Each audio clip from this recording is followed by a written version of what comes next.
கோடநாடு கொலை கொள்ளை வழக்கில் ஜெயலலிதாவின் முன்னாள் வளர்ப்பு மகன் சுதாகரனுக்கு மாநில குற்றப்புலனாய்வு காவல்துறை அறிவிக்கை அனுப்பியுள்ளது.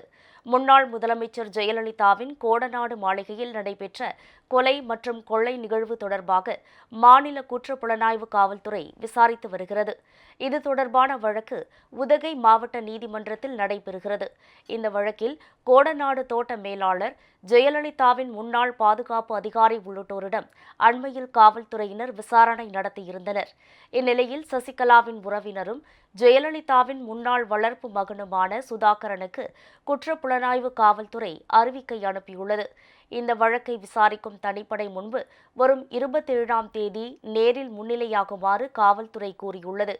கோடநாடு தேயிலை தோட்டத்தில் பங்குதாரராக சுதாகரன் இருந்துள்ளதால் அவருக்கு அறிவிக்கை அனுப்பப்பட்டுள்ளதாக தகவல் வெளியாகியுள்ளது.